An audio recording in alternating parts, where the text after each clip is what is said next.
What we got here today is a product that I have used in the past, and we're going to go look at that in a minute. It's on one of my other trucks. And the reason I bought this product, first of all, the company did not give these to me. So the review that I do on these is strictly 100% real. It's not one of these reviews where the company gives me an item and then they expect a 100% review. Because I have purchased these for another truck. Like I said, we're going to go look at them.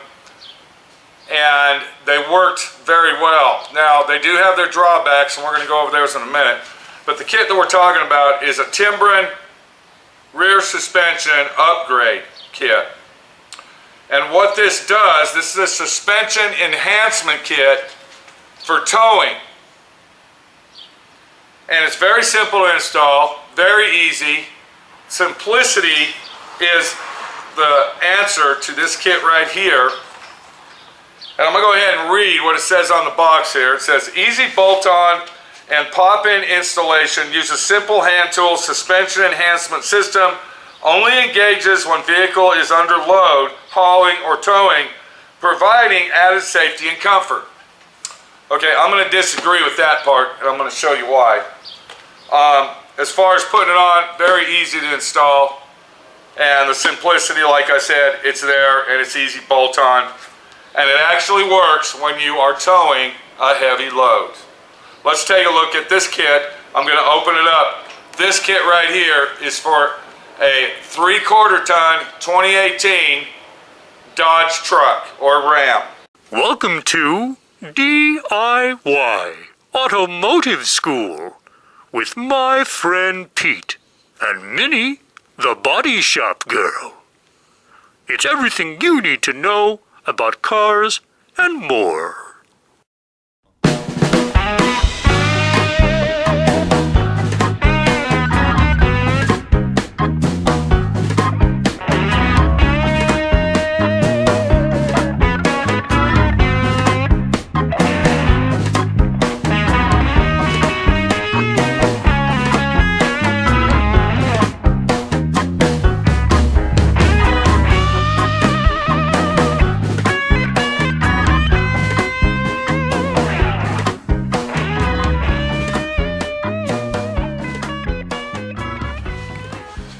So before we install our Timbren Suspension Enhancement Kit, let's go ahead and open the box. Let's see what we got inside there.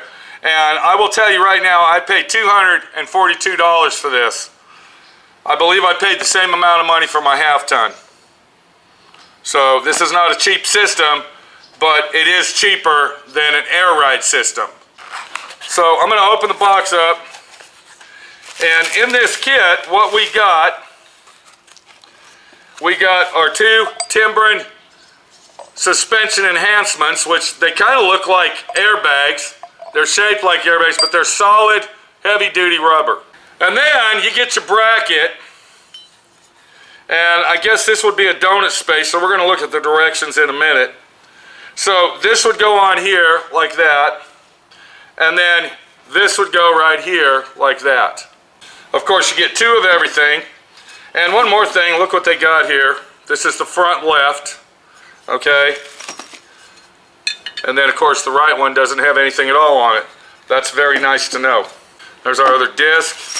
We get all of our necessary nuts and bolts to bolt all this together. And then the most important thing is our directions. And as you can see, just like I said, you got your disc in the center, you got your mounting bracket, and then of course you got your Timbren suspension, and then when it's all together, that's what it'll look like. Alright, so we're going to go ahead and assemble one of these babies. I'm going to go ahead and take my disc, it doesn't matter which side you put it on, we're going to set it in there.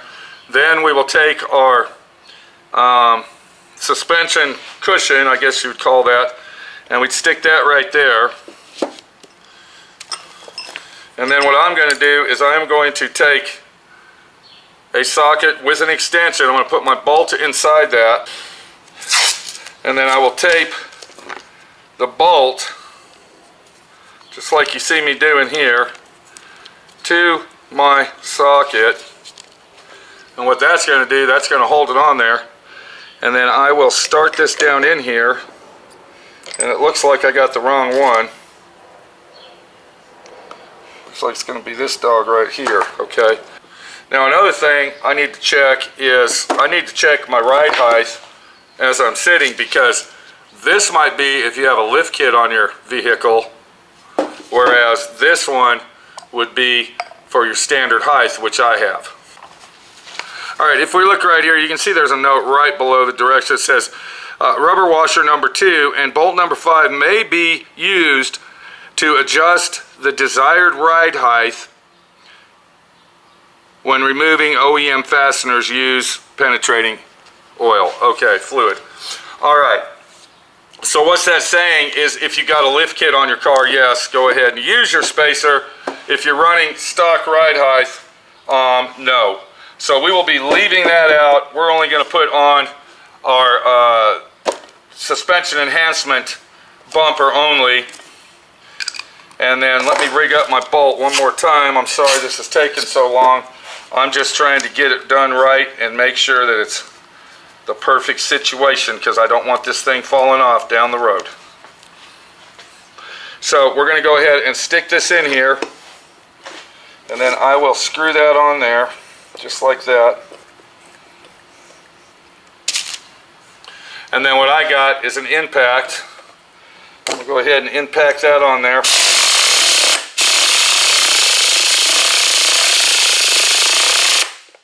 I'm going to make sure that baby is on there tight. Yes, it is. Okay.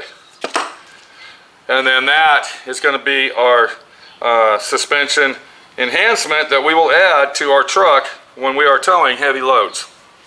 Okay, I'm going to get down there and install these, and we're going to take a look at them after I get them installed. Okay, I'm back. That didn't take long. We ran into some serious issues. When I installed them on my half-ton truck, they popped right in. On this particular installation, you literally need to take your factory spacer out, which is this piece right here, and then this would be your factory stopper. Those need to be removed, and by the time you get all those out, this is the bolt that actually holds all that in, like that. So when I removed all this, and then I went to put this one in, okay, because you can see it's already got a spacer built onto it. When I put that in there, you see how much longer that bolt is.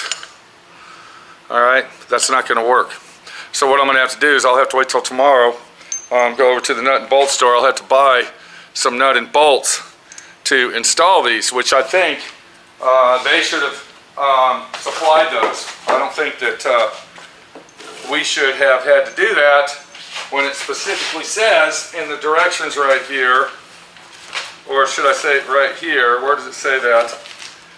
Easy bolt-on pop-in using simple hand tool suspension enhancement system. Only engage the vehicle under load, hauling, blah, blah, blah. Okay, and it says here to install it, use your factory hardware to put back on. We will have to go ahead and close this video down early. We won't be able to take a look at that tonight. And I'll be back bright and early in the morning, and we'll see what's going on.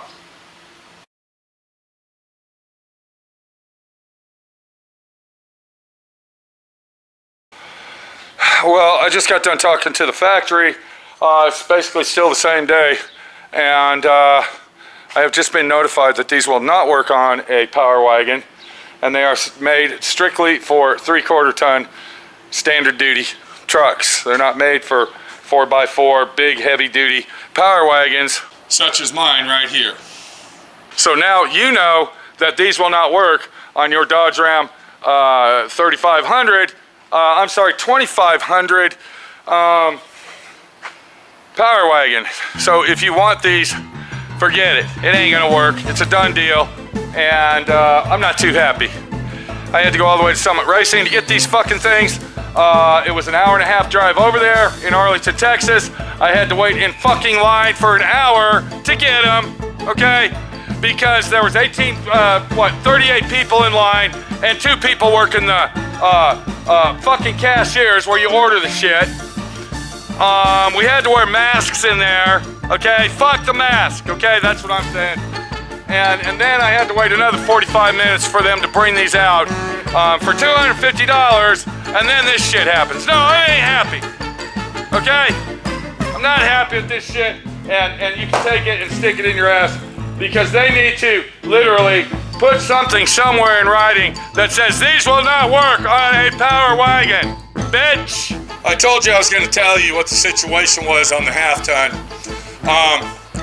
The drawback of having these things on your truck is when you are not towing something and you happen to hit dips and bumps in the road, it becomes a stiff ride. And when I say a stiff ride, I'm talking about when you hit that bump in the road, and I put brand new shocks on my truck, by the way, too, just to let you know. When you hit that dip or that bump in the road, what happens is the Timbren thing bottoms out, and you can literally feel it bottoming out. So they're really good for towing, and they really help out a lot. But as far as daily driving, being a cushionable ride, and riding like a Cadillac, no, they don't do that. But if you're towing a lot of stuff, like you see this big trailer right here, and all the vehicles that I tow across the United States with my half-ton, yes, it is a very good item to have. But as far as daily driver with them on there, at first they can be a little bit irritating until you get used to them. This is Pete, my friend Pete, your friend Pete. Sweating my nutsack off in 130-degree weather trying to make a review video on a product that doesn't work on my truck, and spent 3 fucking hours. I'm sorry. Okay, hold on. I am not done. All right, here we go. Okay. Did I say I was over at Summer Racing for like 4.5, 5 hours? Dicking around to get these fucking things? If I didn't, I just did, bitch. So for towing capacity, it's a great deal. For 4x4 action as my power wagon, forget it, bitch. It's not gonna work. It will not fucking hang with the big boys, and probably we will have a rougher ride than we already have already. And if you go 4x4 with these things, I'm sure it will interfere and detour with that as well. This is Pete, my friend Pete, your friend Pete, doing honest reviews and letting you know how it really fucking is in the big world of spending a lot of money for something that should work but doesn't work, and it's a bitch, a real bitch. I'm sorry. It's right here. Son of a bitch. Got the box the wrong way. There you go. Okay, no. Hold it. There it is. It won't work. It doesn't work on my truck, bitch. I gotta go. My camera's ready to die out. See you later. Don't go to Summer Racing again. You'll stand in line for 14 fucking hours waiting.